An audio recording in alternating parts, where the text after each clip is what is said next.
Nshaka kukubaza ikibazo nta kibazo. nta kibazo mapfa kubaza. Wemera Imana? Yego. Imana kuri wowe ni nkande? Ni nka data. Ni nka data? Yego. Usengera muri idini? Katolika. Uri umukatolika? Yego. Wemera Yesu Kristo? Yego. Nk'umukiza wawe? Yego. Wagukijije ibyaha? Yego. Ushaka kubisobanuramo gakeya uko ubyumva? Yesu nakubwiye ndi umukatolika. Yego. Yesu mpamvu ndamwemera nuko batwigishije ko yaje nk'intumwa ije kudukiza ibyaha twebwe abana b'Imana, ko nk'uko ijambo ry'Imana ribivuga twavukanye icyaha cy'inyandurugo. Rero acaza kwidukura biciye mu ibatisimu. Yego. Ko narabatishwe muri bizima mu ntanga. Ya. None kugira ngo umugereho bigenda gute? Nuko ja mu ngoro y'Imana aja kumusenga. Nibwo buryo ndamubona muhama nawe akanyiyereka mu bikorwa. Iyo ndiko ndakora urabona ngahura n'ibibazo byinshi. Yego. Hari n'igihe ushobora kuvuga atahane maringiye ariko kwigorokiza kwa mwana w'Imana kwandokoye. Mpamvu mvuga ati nomushibire kandi. Yego. Uravuze ngo nango kakuyereka. Waba waramubonye? Yego. Uburyo namubonye musi uko namubonye mbona nkubone. Ahubwo nuko namubonye mu bigeragezo canke mu mbogamizi nagiye ncamwo aho no hasize ubuzima karamuka kubera wamwiyambaje. Yego. Uko kumubona kwanje no shapa no mushumika. Ukunda kujya gusenga? Bivanye abona ubuzima turimo no mahanga.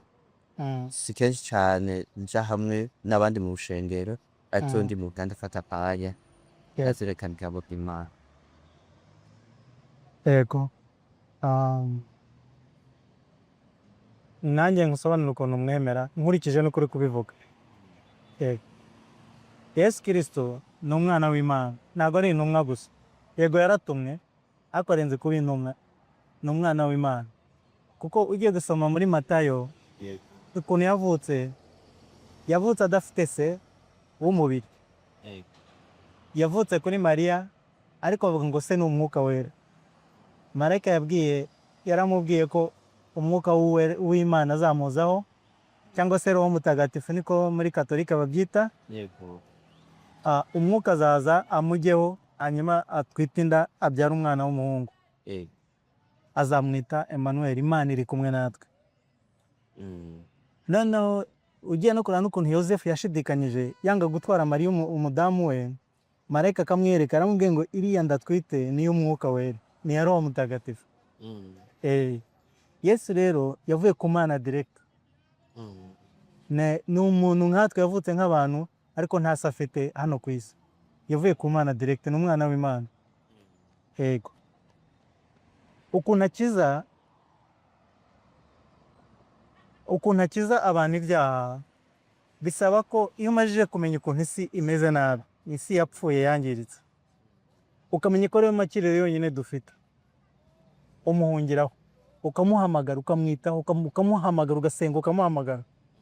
Iyo aje muri wowe araza agakiza ubugingo bwawe akaguha n'umwuka wera mugendana.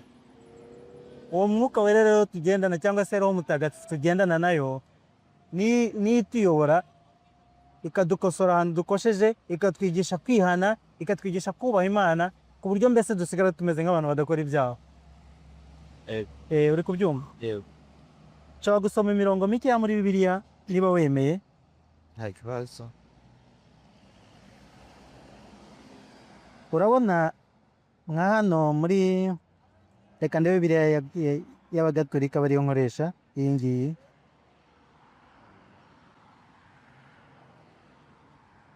Uze muri Yohane, Matayo, Mariko, Yohane. Yohana igice cya mbere umurongo wa mbere cyangwa umutwe wa mbere umurongo wa mbere avuga ngo mu ntangiriro ya byose ijambo yariho kandi ijambo yabanaga n'Imana kandi ijambo akaba Imana. Ubwe mu ntangiriro yabanaga n'Imana, niwe ibintu byose bikesha kubaho, nta na kiremwa na kimwe cyabayeho bitamuturutseho. Yari asanzwe afite ubugingo kandi ubugingo bukaba urumuri rw'abantu. Urumva ko ijambo yari ariho kandi ari Imana akabana n'Imana. Niba utabyumva nabyo ndaza kubigusobanurira. Ariko urumva ko ni Imana. Imana iva ku Mana, umusho uva ku muco. Yego, tukamanuka twagera ku 10 bakavuga ngo yari mu isi kandi isi yabayeho kubwe, ariko isi irarenga ntiyamumenya. Isi yabayeho kubwe. Urumva agaciro afite? Niwe watumye isi baho. Ngo yaje mu bye ariko abe ntibamwakiza. Ngo nyamara bamwakire bose yabaye ububasha bwo guhinduka abana b'Imana. Abo ni abemeye izina rye. Ni kuvuga ngo kwemera Yesu ni ukwemera izina rye, ukamwemera nk'umukiza, none ukamwemera nk'umwami wawe. Umwami ukuntu twubaha abami, ukuntu twubaha abatware badutwara, ni ukubagandukira. Icyo avuze ugakurikira, niko bagandukira Yesu. Iyo yabaye umwami wawe ukurikira ibyo ashaka byose. Niyo usomye Bibiliya ukabonamo ibintu avuga ashaka urakurikira. Twamanuka twagera hano akavuga ngo nuko jambo yigira umuntu abana natwe, ngo kandi twibonera ikuzo ry'umwana w'ikinege akomora kuri se, akaba asendereye ubuntu n'ukuri. Yabaye umuntu rero amera nkatwe, ariko ari ijambo rimwe ibintu byose byaturutseho mu ijuru. Tukamanuka twajya ku 17 hano avuga ngo kandi twese twahawe ubuntu busendereye, tubugirira ubuntu bugeretse ku bundi. Uko amategeko yatanzwe anyuze kuri Musa, ni nako ubuntu n'ukuri byanyujijwe kuri Yesu Kristo. Urumva rero niwe jambo uyu nguyu bavugaga. Kubera ko ibintu byose ari we byaremwe nawe, kubera ko ibintu byose ari we byaremewemo. Ni kuvuga ngo niba tuba ku isi tukaba twarabaye abanyabyaha, ntabwo ariko Imana yaturemye. Ubwo niba Imana ishaka kudukiza, n'ubundi jambo wa wundi twaremewe muri we niwe ugaruka kugira ngo twongere dukizwe. Ni kuvuga ngo uko Imana yaremye niko yongera igakiza. Urabona ufite nk'imodoka, imodoka igapfa, uyishyira babami nyine bakora imodoka, bazi imodoka, nibo bashaka kuyikora kubera ko bakora imodoka.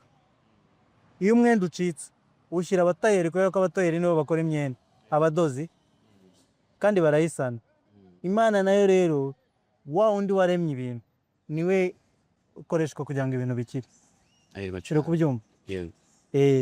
Twe ikintu dusabwe kumanika amaboko tukamwumvira, tukamukurikira rwose n'umutima wose, kandi tumukurikira tukemera ibyo avuga. Ujya usoma Bibiliya cyane cyane isezerano rishya, rebe nk'ahantu Yesu yagiye avuga ibintu akunda n'ibyo ashaka, cyangwa unasoma iby'intumwa ze zavuze kuko zakurikije ibyo yababwiye.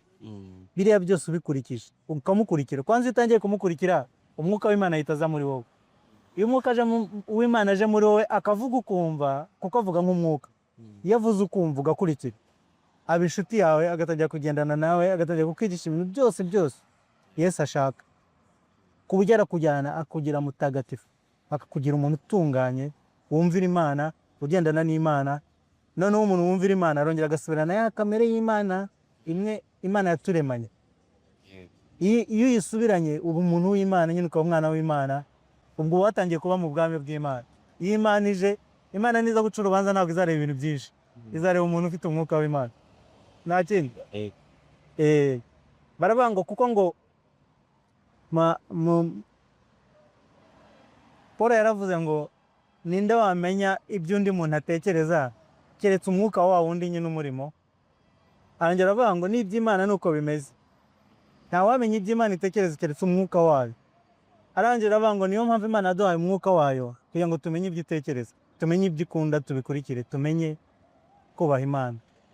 Umuntu ufite umwuka w'Imana rero yubaha Imana akagendana nayo. Ku byerekeranye no kujya gusenga rimwe na rimwe, reka nkubwire akamaro ko gusenga k'insengero. Ntabwo ndi kuvuga kiriya kizu dusengeramo, ariko building, iriya nzu dusengeramo ikiliziya. Ndavuga ahubwo abo bantu bagize icyo kiliziya. Kamaro ko kujya hamwe n'abandi. Imana yaremye umuntu ishaka kubaka ubwami, ariko umuntu ukuntu Imana irema igenda irema ibintu gahoro gahoro, ntabwo iremera rimwe ngo ibintu byose bite bikikubita hasi birangire. Imana irihangana, yategereza cyane, yaremye umuntu ishyiraho n'uburyo azaba abantu benshi, ishyiraho ko agomba kubyara bakuzura isi bakagwira, ibwira Adamu iti genda mubyare mwuzure isi kandi muyidome n'ibiyanyu. Ariko ubwo kuko ubwami bugizwe n'abantu kandi Imana ni umwami, Kristo ni umwami, sibyo? Ubwo ni ukuvuga ngo kubera ko isi yasenyutse, icyaha cyahijemo kirayisenyagura, iyo aje akagukiza aragufata agahita agushyira muri bwa bwami muri ba bantu bamwumvira, ukagendana nabo kuko nta mugabo umwe. Nubwo iyo umuntu ari umwe Satani amukubita hasi byoroshye, ariko uri kumwe n'abandi mugira imbaraga mugakomera. Ufashe umuntu umwe ngo akurure imodoka yamunanira, ariko ishyize abantu 10 bayikurura. Abantu iyo bari hamwe bahuje umutima nta kintu kibananira, kandi kubera ko bahujwe n'Imana, Imana ibaha imbaraga, bayo bose bayobowe n'umwuka w'Imana. Kuba muri bwa bwami rero nuko uzabasha kubana, kuko ubwami bugizwe n'abantu. Iyo twanganye ubwami burahungabana, ni nacyo Satani yakoresheje guhungabanya ubwami, yanganisha abantu. Iyo dukundanye ubwami burushaho gukomera.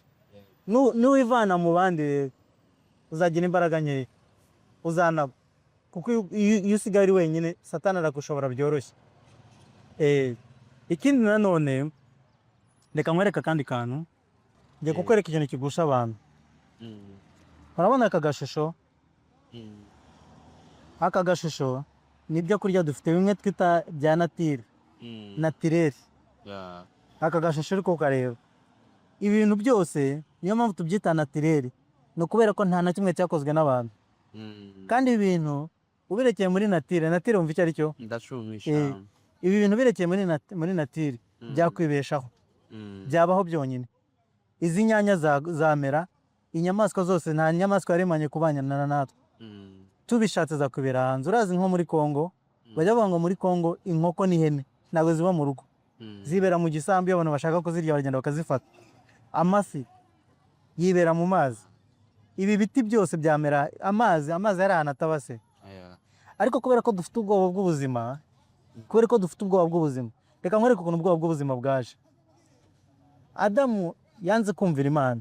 Urabona umwana ufite imyaka nka 16, 18, 20 gutyo, hari igihe ashaka gushyiraho amategeko iwabo. Ise niwe umutunze, ise na nyina niwe bamutunze, ariko agashaka gushyiraho amategeko ye. Icyo gihe iyo atangiye kunanirana baramubwira bati rero mwana wacu niba wakoze shaka ahandi, kuko ngo wakoze nyine. Iyo yibeshye agasohoka, kubera ko atamenyereye ubuzima bwo hanze, atamenyereye kwibeshaho, ahita akubitana n'ubuzima bukakaye, ku buryo bumutera ubwoba, abonye n'aho ahungira yabuhunga. Urabizi usohoke iwanyu ukuntu byahise bikugendekera, umunsi watandukanye n'ababyeyi bawe, ubuzima bwarashaririye cyane. Burya ubuzima rero butera ubwoba. Adamu amajije gutandukana n'Imana avuye muri Edeni, ubuzima bwaramukomereye, n'Imana rero bimubwiye. Ariko urabona ko Imana itugaburira ku buntu, ntabwo yigeze tureka. N'abayanga barabirya bino bintu. Noneho amaze gutandukana n'Imana, ajya ahantu hatubaha Imana, ahubwo agira ubwoba bw'ubuzima. Ni ukuvuga ngo twebwe twavukiye hahandi yagiye, tuvuka tudafite icyizere cy'ubuzima. Noneho tugashaka kugira ngo twiremere ubuzima. Niyo mpamvu dukora, niyo mpamvu tuvunika, niyo mpamvu duhangayika.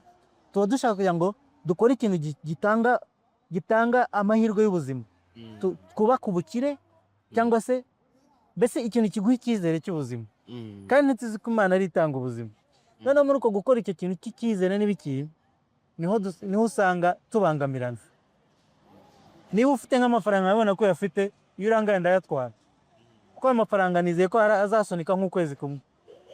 Niho ujya kubona ukabona umuntu akoze ibintu bidakorwa, tukangana hagati yacu. Urabona iyo ufite ikibazo cy'amafaranga, wahangayitse ufite ikibazo cy'amafaranga, tuvuge nk'urugero wabuze nk'amafaranga yo kwishyura inzu, wabonye ukuntu uhangayika. Uzi ko niyo umuntu akugujije nk'amafaranga umukubita urushyi cyane rwose. Uzi ko niyo umuntu akuvugishije wa mujinya wose umurundaho, kubera ko wabuze iki? Wabuze amafaranga, wahangayitse, ubuzima buraguhangayikishije. Inzangano zose ziba hagati y'abantu zituruka ku butunzi, zituruka ku bwoba bw'ubuzima. Niba zituruka ku bwoba bw'ubuzima, ni ukuvuga ngo iyo udafite amafaranga, n'ubundi ureba ukavuga uti reka si Imana ngiye gusenga, n'ubundi nifitiye ubwoba bw'ubuzima, ugahita wigira gukora gusenga ukaba bivuyeho. kandi mu by'ukuri nta muntu Imana itagaburira. Wari uzi ko n'umukire wa mbere ku isi atabonye ibiryo yapfa? Ntabwo yabaho, kuko aha ngaha niho ubuzima bwacu buva, kandi Imana ibitanga byose.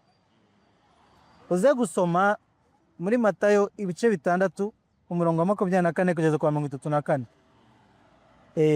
Niho Yesu yatubwiye ko tuhangayikishwa n'ubuzima kandi Imana itanga ubuzima. Cyangwa reka magusomeye Matayo ibice 6 cyangwa umutwe wa 6, Matayo umutwe wa 6 guhera ku murongo wa 24. Aravuga ngo ntawe ushobora gukorera ba shebuja babiri. Azanga umwe akunda undi, cyangwa se azibanda kuri umwe asuzugura undi. Ntimushobora gukorera Imana na bintu. Hari ba shebuja babiri, hari gukorera ibintu cyangwa gukorera Imana. Ni ukuvuga ngo niba ukorera ibintu ufite ubwoba bw'ubuzima, ariko niwumva ko Imana ari igutunze uzakorera Imana. None arangije aravuga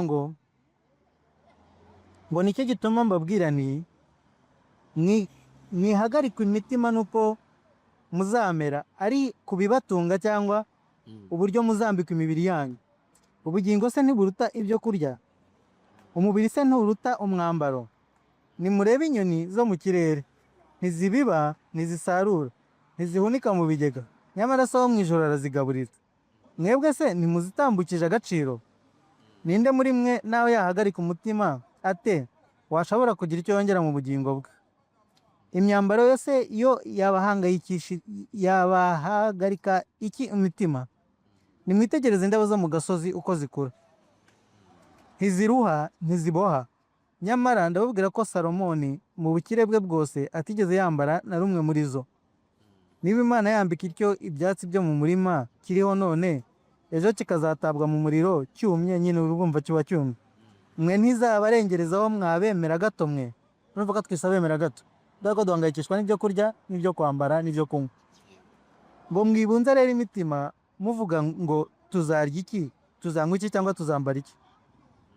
Nibyo byose abanyamahanga bahibibikanira. Abanyamahanga babita mu Cyongereza Gentiles.